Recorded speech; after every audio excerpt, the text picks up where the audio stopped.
This video is going to be a bit different than my others. Rather than arguing for theism based on evidence, I plan on arguing that accepting theism, and specifically Christianity, is rational even apart from evidence. To clarify how this works, it is important to go over some key concepts in epistemology, the philosophical study of knowledge. In epistemology, there is a difference between true belief and knowledge. If someone were to ask me whether lizards are cold or warm-blooded, and I flipped a coin to determine the answer, even if I correctly answer cold-blooded, I still wouldn't know that lizards are cold-blooded, since my true belief is an accident more than anything else. Therefore, the epistemic concept of warrant is taken to be the thing that transforms true belief into knowledge. In this video, I will argue for Alvin Plantinga's proper function account of warrant, and that if Christian theism is true, it would likely be warranted apart from evidence. The thesis of proper functionalism has 4 parts, each of which is a necessary condition for a person's true belief to be warranted. Those are 1. S's cognitive faculties are functioning properly. 2. S's cognitive environment is sufficiently similar to the one for which S's cognitive faculties are designed. 3. The design plan that governs the production of beliefs is aimed at producing true beliefs. And 4. The design plan is a good one such that there is a high statistical probability that a belief produced under these conditions will be true. It's worth noting that proper functionalism is an externalist theory, meaning the epistemic agent doesn't have to believe these conditions are met to have warrant. Rather, the conditions simply have to be the case for the agent to have warrant. I will now go through each of the proper functionalist conditions and argue for their plausibility. The first condition for epistemic warrant under proper functionalism is again 1. S's cognitive faculties are functioning properly. I think positive support for this premise can be found in the thought experiment involving Billy and Zork offered by philosophers Kenneth Boyce and Andrew Moon. It goes like this. Billy is a human child and sees a red ball go behind a screen. But due to a genetic birth defect, he has an abnormal doxastic reaction to that input and forms the belief that the round object ceased to exist. His belief obviously lacks warrant, and would still lack warrant even if a secret laser destroyed the ball behind the screen, rendering Billy's belief true. Even though the belief is true, it is unwarranted. Zork, unlike Billy, is an alien child who lives on another planet. His species is very similar to humans, and Zork's planet is very similar to Earth, but with one important exception. Because of the magnetic field and some currently unknown quantum phenomena, strange, red, spherical objects frequently pop in and out of existence. If one of them pops into existence in the presence of observers, then if any one of those observing stops observing the particle, it immediately ceases to exist. Zork sees one of these particles go behind a screen and forms via an unlearned doxastic response the belief that the round object he saw has ceased to exist.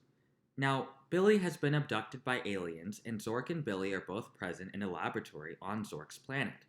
Both simultaneously observe one of the strange red spherical particles from Zork's planet pass behind a screen. Both Zork and Billy form the true belief that the ball ceased to exist, yet only Zork's belief has warrant. The best explanation for why the difference exists is that Zork's cognitive faculties are functioning properly, while Billy's are not. Some try to object to the proper function condition by appealing to the Swamp Man thought experiment. In that thought experiment, a man named Davidson is standing next to a swamp when lightning strikes a nearby dead tree, thereby obliterating Davidson. Simultaneously, and by sheer accident, the lightning also causes the molecules of the tree to arrange themselves into a perfect duplicate of Davidson, as he was at the time of his demise. The Davidson duplicate, this Swamp Man, leaves the swamp acting and talking as if it were Davidson, having all the same intrinsic properties that Davidson would have had he left the swamp without having his unfortunate encounter. This thought experiment ends up supporting the proper function condition rather than opposing it. The reason is simple. The beliefs Swamp Man has are due to cognitive luck.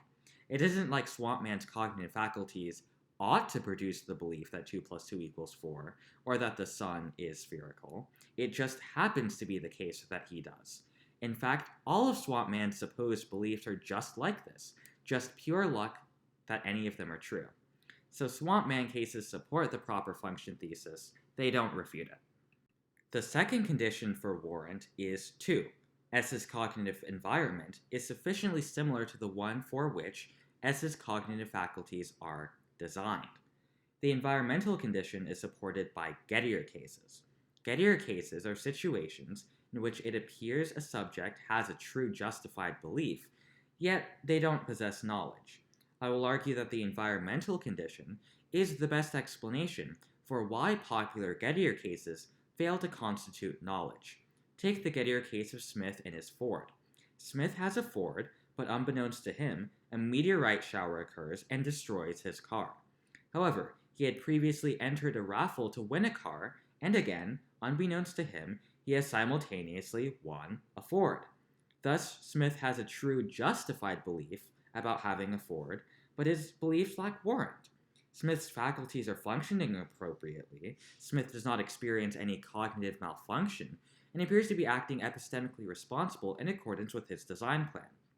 However, an environment where your Ford is destroyed by a meteorite, and yet you simultaneously win a Ford from a contest, is not the kind of environment in which your cognitive faculties are meant to operate. Another example is the case of the barn facade. A man named Henry is driving in the countryside of Wisconsin. Henry would generally expect to see barns, cows, tractors, and other things that were associated with this type of environment. However, unlike the normal conditions, he unknowingly finds himself in a town where certain Wisconsinites have erected dozens of barn facades alongside real barns. Moreover, Henry just happens to go near a real barn and forms the true justified belief that he is looking at a barn. Henry's cognitive faculties are functioning properly, yet he could have easily run into a barn facade. It's only by chance his belief is true. This chance aspect is best explained by the fact that Henry was in an environment unlike the one for which his cognitive faculties were designed. This supports the environmental condition. The third condition is 3. The design plan that governs the production of beliefs is aimed at producing true beliefs. I think the case of a malevolent deity makes a true aimed condition plausible. Let's say a deity creates human beings whose design plan is to produce all sorts of insane and crazy beliefs. This deity also creates an environment that will encourage their design plan to produce all sorts of wacky and crazy beliefs. If an unfortunate man in such a world were to form the belief that he was created by a malevolent deity to produce crazy beliefs, would his belief be warranted? Evidently not. So the design plan must be aimed at true beliefs to be knowledge. The final condition is 4. The design plan is a good one such that there is a high statistical probability that a belief produced under these conditions will be true. If the design plan only produces true beliefs occasionally, it would seem like any given true belief would be an epistemic accident, not unlike the previously mentioned Gettier cases. Therefore, the design plan must consistently yield true beliefs under these conditions. It's worth noting that if all described conditions for warrant are met, yet the belief in question is not true, while said belief would not be warranted, the person holding it would be rational in doing so. He has justification for his beliefs. Now that I have argued for the plausibility of the proper functionalist account of warrant, I want to show how if Christian theism is true, it would likely be warranted using the Aquinas-Calvin model of religious warrant. If God exists, and if he has successfully constituted subject S's cognitive faculties in such a way that, when they are properly functioning in the environment for which they are made, they will produce the belief that God exists, then S's belief could be warranted even apart from argument. This is because belief in God would not depend on arguments and would be basic. There are tons of other similarly properly basic beliefs. The belief that other minds exist and the belief that the past wasn't created 5 minutes ago with the appearance of age are both clearly rational beliefs to hold, even though there isn't any evidence for them.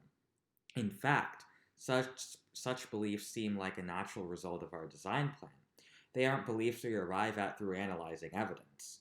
Now, it can still be asked why some people fail to form the belief that God exists if such a belief is the result of our design plan. If Christianity is true, then sin has come into the world and damaged our religious belief forming structure. So sin has weakened, though not eliminated, our awareness of God. The Bible, which has an author in the Holy Spirit, acts as a testimony to us in that it conveys the truth of the gospel message. The Spirit instigates us to see that the gospel message is true. The Spirit would repair any cognitive damage that S would have due to sin. Thus, if the AC model were correct, and God really was testifying by his Spirit to S, then S's belief in the gospel would be warranted. To summarize, if all of the conditions of proper functionalism are met, and a person forms the belief that Christian theism is true based on, say, a religious experience, then they would be rational in holding that belief, and if the belief is actually true, it would be warranted. Now, some might object to this on the basis that there exists religious diversity, and it is unreasonable to assume Christian theism is rational based on religious experience, while denying the same to other religions. This objection seems to rest on the line of reasoning called equal weight theory, which states that one should give equal weight to the beliefs of one's epistemic peers as with one's own. This line of reasoning is seriously flawed. Firstly, because it's just self-defeating. Philosophers can disagree on equal weight theory, and since philosophers are epistemic peers, it would be unreasonable for the equal weight theorist to hold their beliefs as superior to the one who rejects equal weight theory. Secondly, followers of other religions are not epistemic peers. If the Holy Spirit actually repaired one subject's cognitive faculties and testified to that subject, then the subject would not be on the same epistemic ground as one who has not been repaired.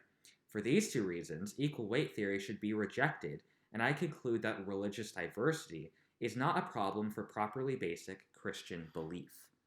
Another popular objection to the proper basicality of Christian belief is that religious experience and belief is caused by hyperactive agency detection, and that this provides a defeater for religious belief. Specifically, this objection contends that the truth-aimed condition is not met when it comes to religious belief.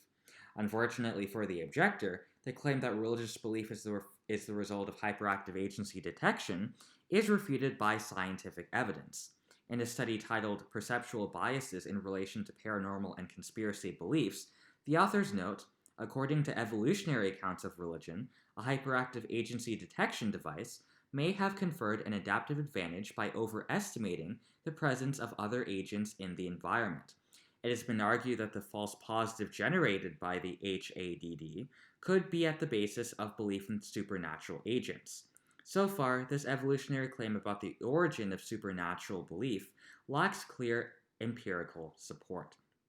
The study then compares agency detection in supernatural believers and skeptics, and goes on to note, in the first experiment, it was found that skeptics compared to believers more often incorrectly categorizing ambiguous phase stimuli as representing a house, indicating that disbelief, rather than belief in the paranormal, is driving the basis observed for categorization of ambiguous stimuli.